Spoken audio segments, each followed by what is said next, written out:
भगवान शिव जब ब्याह करके पार्वती जी के साथ आए तो भगवान शिव ने पार्वती जी के साथ वर्षों तक विहार किया। सहस्र वर्ष तक रमण ही करते रह गए। इधर देवता परेशान, देवता सोच रहे हैं कि इनका यह रमण पूर्ण कब होगा। ये तारकासुर का अत्याचार बढ़ता जा रहा है, हम क्या करें। देवता चिंतित हो गए और अंततः देवता प्रार्थना करते हुए कैलाश पर पहुंच गए और कैलाश पर ही पहुंच करके वहीं पर पुकारने लगे,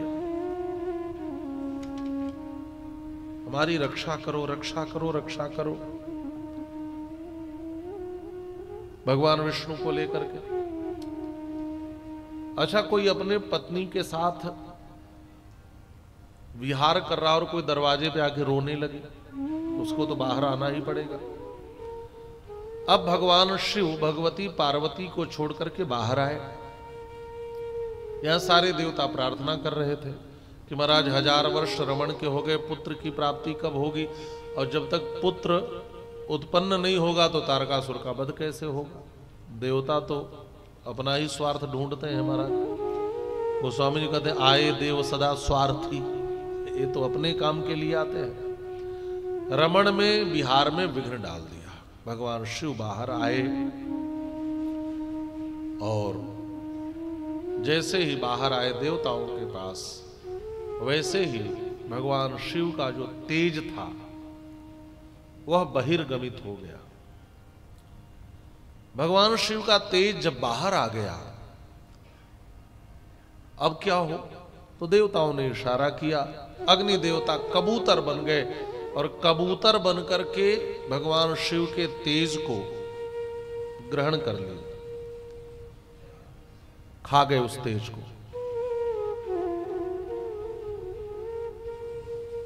इसी समय भगवती पार्वती बाहर आई।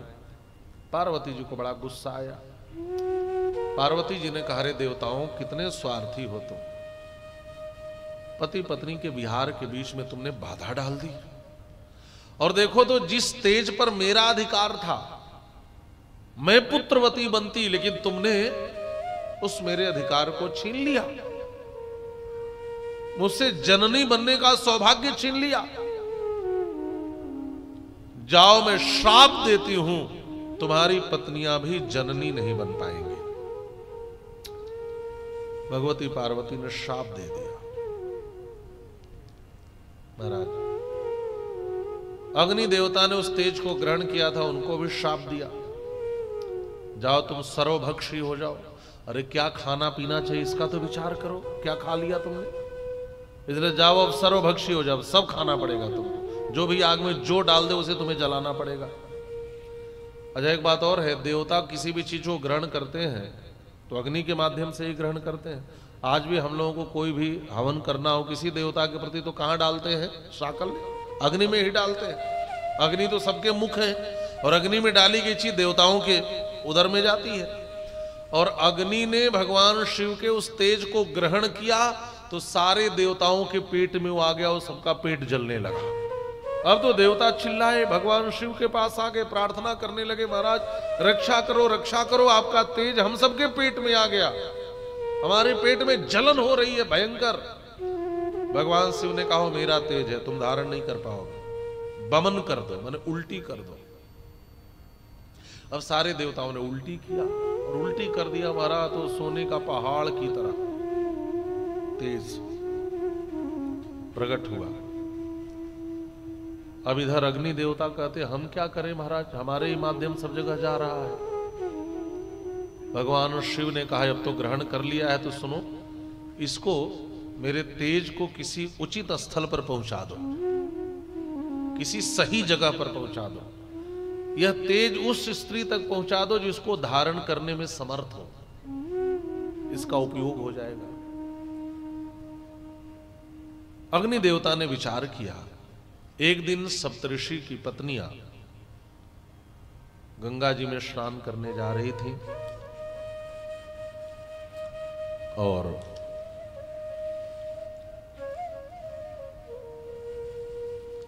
स्नान करने के बाद लौट रही थी। शीत ऋतु का समय था। स्वशीत विनिवृत्त्यर्थम मोहिता शिव मायया। बड़ी अद्भुत कथा है शिव पुराण की कि शीत ऋतु में ठंड लग रही थी और जब स्नान करने लोग जाते हैं ना तो और ज्यादा ठंड लगती है उनको, खूब ठंड लग रही थी। उसी समय अग्नि देवता के मन में एक विचार आया। अग्नि देवता ने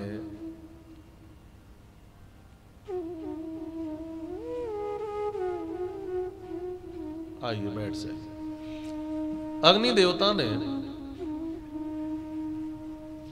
महाराज बोलिए भगवान भोलेनाथ की जय, श्री हनुमान जी महाराज की जय। अच्छा ना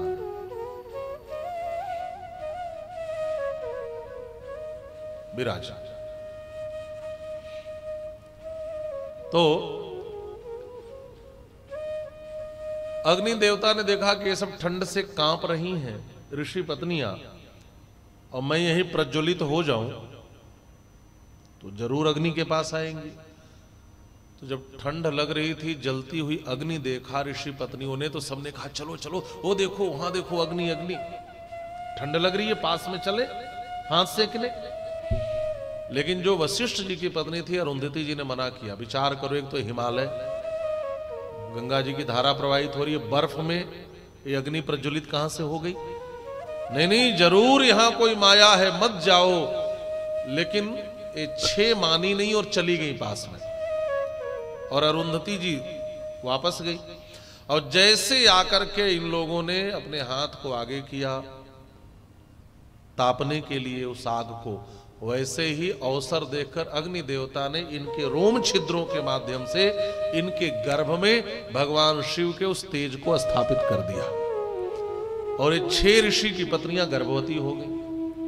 अबे वापस घर आई, इनके पत्नियों ने इनको गर्भवती देखा तो बिगड़ पड़े, तुम सब गर्भवती कैसे हो गई? अब वो चौंक पड़ी, उन्होंने कहा हमें पता ही नहीं। पतियों ने कहा तुम गर्भवती हो गई और तुम्हें ही नहीं पता, सच बताओ ये गर्भ कहां से आया?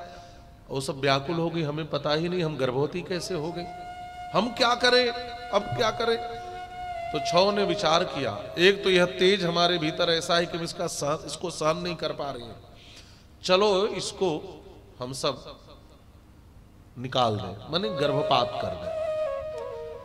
और इन 6 ऋषि पत्नियों ने उस गर्भ को निकाल करके हिमालय में डाल दिया। लेकिन उस तेज को हिमवान भी सहन नहीं कर पाए, उन्होंने गंगा जी में प्रवाहित कर दिया। हिमालय से ही गंगा बहती है, गंगा जी में डाल दिया। गंगा जी भी भगवान शिव के उस तेज को सहन नहीं कर पाई, तो वह सरकंडे के वन में बहा करके ले आई। अब महाराज जब वह शिव जी का तेज इधर उधर डोला हिला और सरकंडे के वन में आया, तो वह सब एक जगह एकत्रित होकर मिला और देखते ही देखते उससे एक कुमार प्रकट हो गया। बोलिए श्री कार्तिकेय कुमार की। एक बालक प्रकट हो गया महाराज, वो बड़ा ही सुंदर था। जब वह प्रकट हुआ, चारों तरफ देखा तो कोई दिखे ही नहीं, और वही सोचा कि मैं जंगल में कहां से आ गया। तब एक महात्मा जा रहे थे, महामुनि विश्वामित्र, उन्होंने कहा ए महात्मा रुको जरा, इधर आओ और सुनो, मेरा संस्कार करो। तो उस महात्मा विश्वामित्र ने कहा कि मैं ब्राह्मण नहीं हूं, मैं क्षत्रिय हूं। संस्कार तो ब्राह्मण करते हैं। तो उस बालक ने कहा कि आप मेरा संस्कार करो, मैं आशीर्वाद देता हूं, आप आगे चलकर ब्राह्मण हो जाओगे और आगे चलकर विश्वामित्र ब्रह्मर्षि कहलाए। तो ऐसा इस बालक ने आशीर्वाद दिया। वो कुमार के पास आए, उसी समय अग्नि देवता आए और अग्नि देवता ने कहा कि तुम मेरे बेटे हो। अग्नि देवता ने ही तो ग्रहण किया था। उसके अनंतर महाराज 6 कृतिकाएं उधर से गुजर रही थी, 6 कृतिका। इन कृतिकाओं ने इस सुंदरतम बालक को देखा तो इनके मन में मातृत्व भाव प्रकट हो गया। अच्छा, कोई सुंदर सा बालक मिल जाए और जिस स्त्री के हृदय में भावनाएं हो उसका वात्सल्य छलक आता है। तो छौ लड़ने लगी, वो कहती मेरा बेटा होगा, मेरा बेटा होगा, मेरा बेटा होगा, मैं इसको गोद में लूंगी, मैं दूध पिलाऊंगी, वो कहे मैं दूध पिलाऊंगी, वो कहे मैं दूध पिलाऊंगी। तो उस बालक ने देखा कि मेरे लिए 6 लड़ रही हैं। तो उस बालक ने कहा कि सुनो, आप लड़ो मत, मैं 6 का बेटा हूं। तो 6 ने कहा कि लेकिन पहले आपको मेरा दूध पीना पड़ेगा। तो उस बालक ने कहा आप चिंता मत करो, आप 6 हो तो मैं 6 मुख बना लेता हूं। और उस बालक ने षडमुख बना लिया और 6 मुख बनाकर 6 कृतिकाओं का दुग्ध पान किया। कृतिकाओं ने पुत्र माना, इसलिए इस बालक का नाम पड़ा कार्तिकेय। और षडमुख वाले कार्तिकेय ने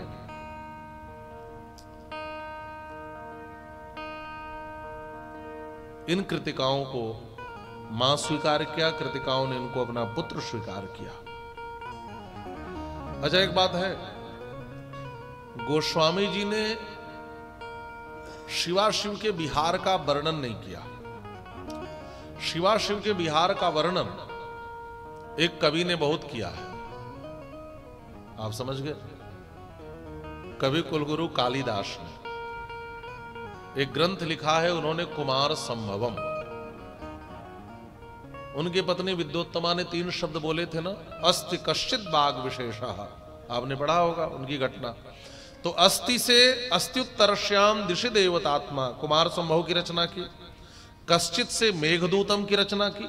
कश्चित कांता विरह गुरुणा स्वाधिकारात् प्रमत्तः शापे नास्तं गमित महिमा वर्ष भोगेण भरतो यक्षश्चक्रे जनक तनया स्नान पुण्योदकेषु स्निग्धच्छाया तरसु वस्तिम रामगिरियाश्रमेषु। और वाक शब्द से उन्होंने रघुवंश महाकाव्य की रचना की। वागर्थाविव संपृक्तो वागर्थ प्रतिपत्तये जगतः पीतरौ वंदे पार्वती परमेश्वरौ। तो कुमार संभव में कवि कुलगुरु कालिदास ने शिव और पार्वती के विहार का जब वर्णन किया तो पार्वती जी को अच्छा नहीं लगा और पार्वती जी ने शाप दे दिया, जाओ तुम्हें कुष्ठ रोग हो जाए। और कालिदास जी को कुष्ठ रोग हो गया। याद रखना, एक रचना रोगी बना सकती है और एक रचना आपको स्वस्थ भी कर सकती है। तब उन्होंने राम जी का चरित्र लिखा, जब रघुवंश महाकाव्यम की रचना की तब उनके शरीर का कुष्ठ समाप्त हुआ। तो गोस्वामी तुलसीदास जी भी वर्णन करते हैं मानस में कि विवाह के बाद लेकर गए तो सावधान होकर कहते हैं नहीं नहीं, शिव और पार्वती जगत के माता पिता हैं और पुत्र अपने माता पिता के विहार का वर्णन जगत मातु पितु शंभु भवानी तेहि सिंगार नहीं कहो बखानी करहि विविध विधि भोग विलासा गणन समेत बसही कैलासा। फिर तब जन्मेउ शतबदन कुमारा। फिर कुमार कार्तिकेय का जन्म हुआ। इन 2-3 पंक्तियों में पूरे शिव पुराण की कथा को समाहित कर लिया है मानसकार ने। तब जन्मेउ शतबदन कुमारा, 6 मुख वाले कार्तिकेय प्रकट हुए।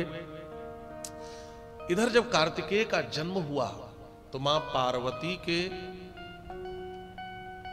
छाती में भी दूध उतर आया, वो व्याकुल हो गई। भगवान शिव के पास आई, नेत्र उनके सजल हैं, हृदय में भाव भरा है और कहती हैं भगवान, जिस तेज पर मेरा अधिकार था आज वो मेरे पुत्र के रूप में होता, आप बताओ वह कहां है, आप बताओ मेरा बेटा कहां है, पता लगाओ। भगवान शिव ने देवताओं को बुलाया, अग्निदेव को बुलाया। अग्निदेव से पूछा गया कहां है। अग्निदेव ने कहा मैंने ऋषि पत्नियों के गर्भ में स्थापित कर दिया। ऋषि पत्नियों से पूछा गया, उन्होंने कहा मैंने हिमालय पर गिरा दिया। हिमालय से पूछा गया, उन्होंने कहा कि मैंने गंगा जी में प्रवाहित कर दिया। गंगा जी से पूछा गया तो गंगा जी ने कहा कि मैंने सरकंडे के वन में बहा दिया। सूर्य से पूछा गया तो कहा दिन में मैंने बालक बनते देखा है। चंद्रमा से पूछा गया तो कहा रात में कृतिकाओं ने उनको उठाया था। अब जब सबसे पूछा गया, सब तो साक्षी है महाराज, सूर्य चंद्रमा तो सबके साक्षी, सब देखते रहते कहां क्या हो रहा है। तब जब सूर्य चंद्रमा ने बुरी बात बताई तो पता चल गया कि क्रौंच पर्वत पर कृत्तिकाएं कुमार कार्तिकेय का पालन कर रही हैं।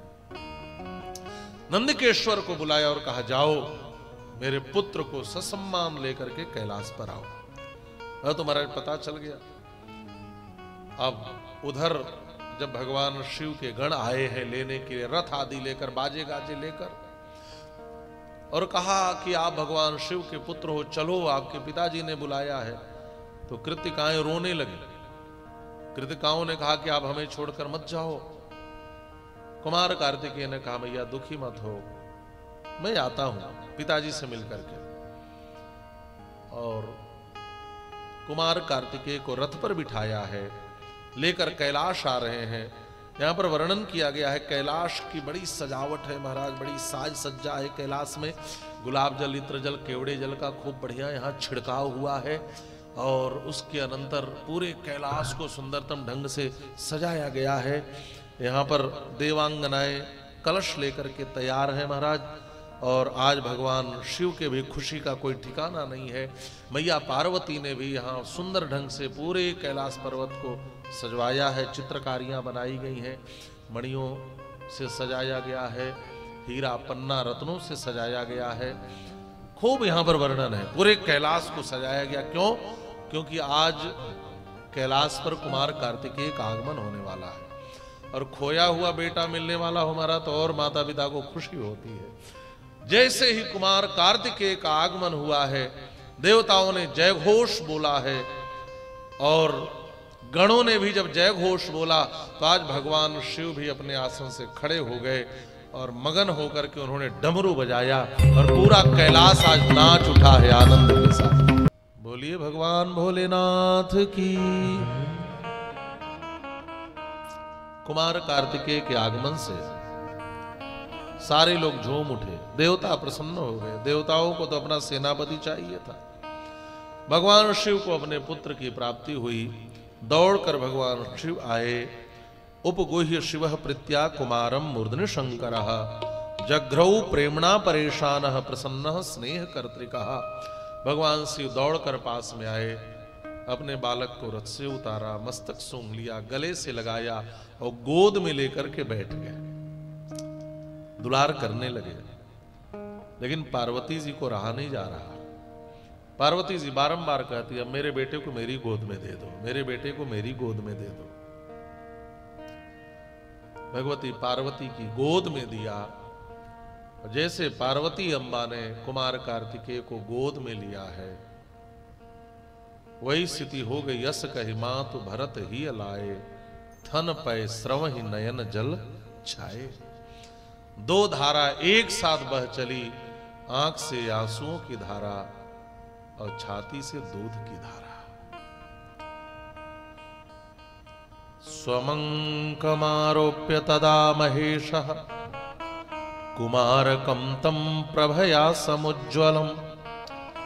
बभौ भवानी पतिरेव साक्षात्, श्रियान्वितः पुत्रवतां वरिष्ठः।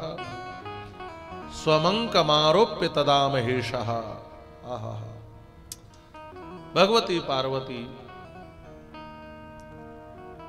अपनी गोद में ली हैं, बाद में भगवान शंकर की गोद में देती हैं, लेकिन अपनी गोद में लेकर के प्रश्नुतम पायामास स्तनम स्नेह परिप्लुता। कुमार कार्तिकेय को पार्वती जी ने दूध पिलाया, और दुग्ध पान कराने का जो अवसर है, दुग्ध पान कराने का जो सुख है, दुग्ध पान कराने का जो आनंद है, वह कोई मां ही समझ सकती है और कोई दूसरा नहीं समझ सकता। हाँ महाराज, दुग्ध पान कराना क्या है? माताएं अपने हृदय के रस को ही बालक को पिलाती हैं। दूध उनके हृदय का, स्नेह का, प्रेम का रस ही होता है, वो वात्सल्य का रस ही होता है जो वह पुत्र को पान कराती है।